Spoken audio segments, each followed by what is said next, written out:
Afternoon बच्चों, कैसे हैं आप। उम्मीद करती हूँ कि आप लोगों ने बहुत अच्छे से पढ़ाई करना शुरू कर दिया होगा और कॉपी भी कंप्लीट है आप सबकी, है ना। आज हम लोग पार्ट 8 शाम एक किसान समझेंगे। कवि ने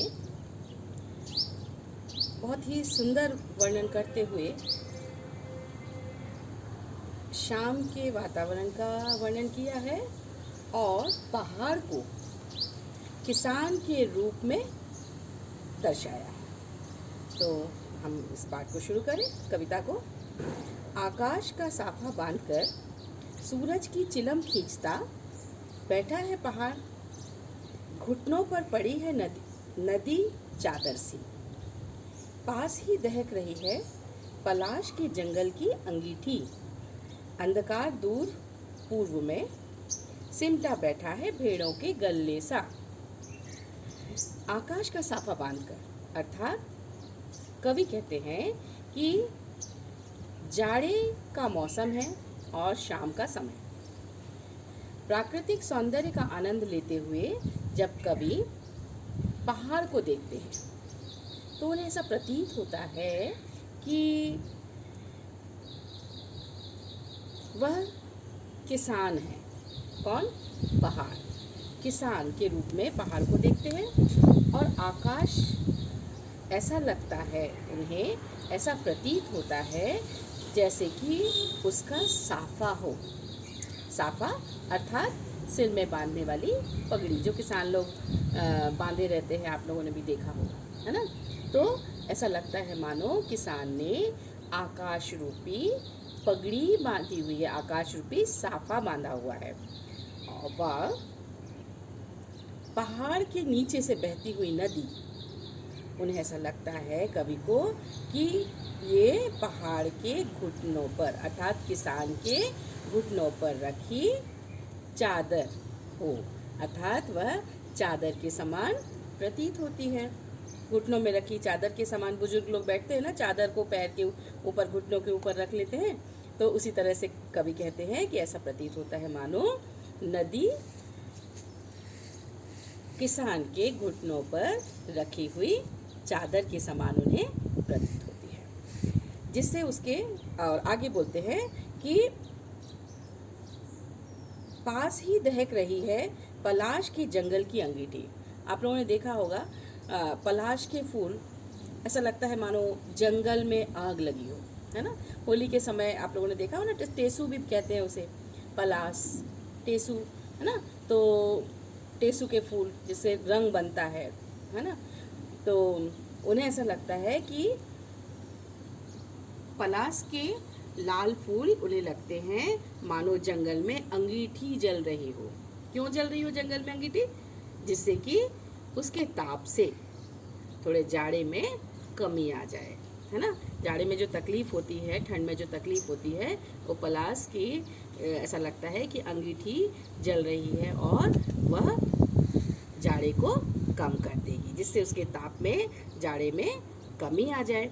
और पूर्व दिशा में आगे लिखते हैं कि अंधकार दूर पूर्व में, अंधकार सबसे पहले पूर्व दिशा में आता है ना। तो क्यों आता है? कि पश्चिम में सूरज डूबता है, तो पूर्व में ऐसा लगता है, पूर्व दिशा में क्षितिज। क्षितिज का मतलब आप जानते हो? क्षितिज का मतलब होता है जहाँ धरती और आकाश, जब हम बहुत दूर देखते हैं तो ऐसा लगता है मानो धरती और आकाश एक दूसरे से मिल रहे हैं, उस जगह को हम कहते हैं क्षितिज। वो होती नहीं है। हम क्षितिज तक कभी पहुंच सकते हैं क्या? नहीं। हम यदि उसके पास जाएंगे तो वो और कहीं दूर दिखाई देगी। तो ये उन्हें कहते हैं कि कवि कि पूर्व दिशा में क्षितिज अर्थात जहाँ धरती और आकाश एक होते हुए प्रतीत होते हैं, वहाँ अंधकार झुंड में बैठी भेड़ों की तरह, झुंड में बैठी भेड़ों की तरह व पश्चिम दिशा में डूबता हुआ सूरज किसान की चिलम के रूप में दिखता है। चिलम क्या होता है? चिलम अर्थात जिसमें तंबाकू भरकर आग भरते हैं और उसे आपने देखा होगा कि गांव के लोग चिलम फूंकते हैं, है ना। तो ऐसा लगता है मानो कि सूरज किसान की चिलम के रूप में उन्हें प्रतीत होता है और जो कि सुलगती आग की तरह दिख रहा है। सारा वातावरण शांत है, अर्थात निस्तब्ध है। शाम के समय का वातावरण पहाड़ों में बिल्कुल शांत हो जाता है ना। तो ये हमने पहला पैरा समझा।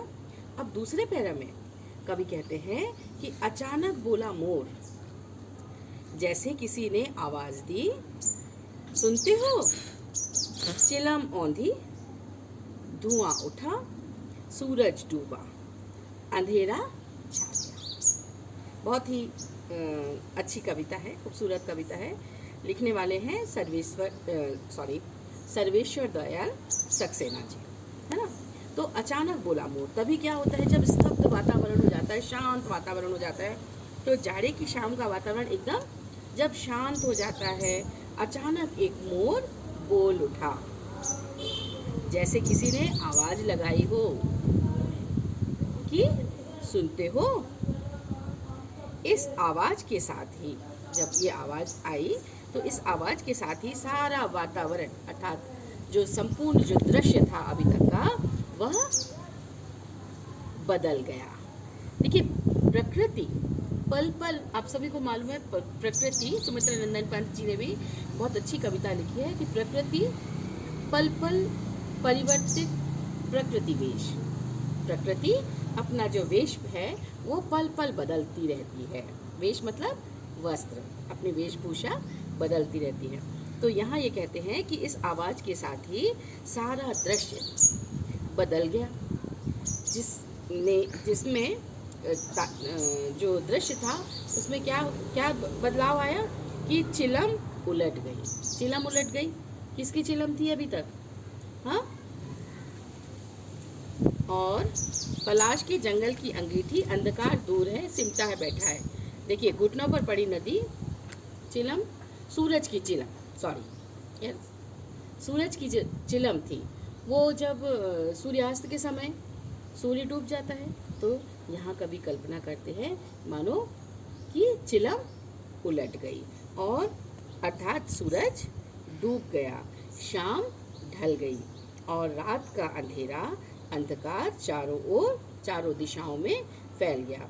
धुआं उठा, चिलम औंधी, धुआं उठा, अर्थात धुआं उठा, चारों ओर अंधेरा छा गया और सूरज डूबा, सूरज अस्त हो गया और चारों ओर अंधेरा छा गया।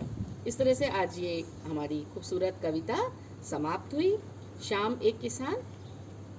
आगे हम इसके प्रश्नों को समझेंगे। प्रश्न, इस कविता में शाम के दृश्य को किसान के रूप में दिखाया गया है। यह एक रूपक है, रूपक है अर्थात जब किसान को किसके रूप में दर्शाया गया है? शाम के दृश्य को किसान के रूप में दर्शाया है, पहाड़ को किसान के रूप में दर्शाया गया है। इसे बनाने के लिए 5 एक रूपताओं की जोड़ी बनाई गई है, जिसमें उपमा कहते हैं। उपमा किसे कहते हैं? जिसमें तुलना की जाए। तो पहली एक रूपता आकाश और साफे में दिखाते हुए कविता में आकाश का साफा बोला गया ना, वाक्यांश आया है।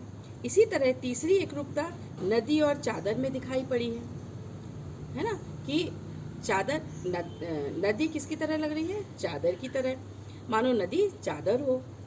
अब आपको और क्या क्या एक रूपताएं दी हैं, इन्हें आपको देखना है।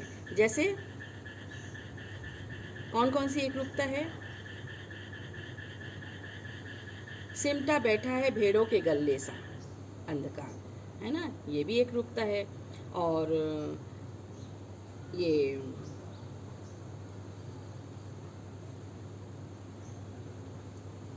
पलाश के जंगल की अंगीठी, है ना, पलाश के को क्या क्या है? जंगल की अंगीठी कहा है। तो इस तरह से हमें और भी उसमें क्या क्या एक रूपताएं हैं और किस बात की उपमा की गई है, तुलना की गई है, इन्हें हमें देखना है। शाम का दृश्य अपने घर की छत या खिड़की से देखकर बताएं। शाम कब से शुरू हुई, तब से लेकर सूरज डूबने में कितना समय लगा, इस बीच आसमान में क्या क्या परिवर्तन हुए। तो इन्हें आपको महसूस करना है ना। शाम के वक्त आप प्राकृतिक वातावरण में जाएं और उसे महसूस करें। आपको क्या लगता है, कभी को तो ऐसा लगा, लेकिन आपको कैसा प्रतीत होता है ना। आगे, मोर के बोलने पर कभी को लगा जैसे किसी ने कहा हो, सुनते हो। नीचे दिए गए पक्षियों की बोली सुनकर उन्हें भी एक या दो शब्दों में बांधिए। जैसे कबूतर क्या बोला, कौआ क्या, मैना, तोता, चील, हंस। तो ये आप अपनी कल्पना के आधार पर जिस तरह से अजी सुनते हो या सुनते हो बोला, उसी तरह से आप एक या दो शब्दों में इसे कल्पना कीजिए कि क्या बोला होगा इन्होंने, कबूतर ने, कौए ने, है ना। तो इस कविता को चित्रित करने के लिए किन किन रंगों का प्रयोग हुआ, तो सारे प्रकृति के रंगों को आप लिख सकते हैं। शाम के समय ये क्या करते हैं पता लगाइए और लिखिए। पक्षी, खिलाड़ी, फल वाले, माँ, पेड़ पौधे, पिताजी, किसान, बच्चे, है ना। तो ये आप इनको मन ही मन में सोचिए कि शाम के वक्त ये क्या करते हैं। इस प्रकार से आज हमारा ये पाठ समाप्त हुआ।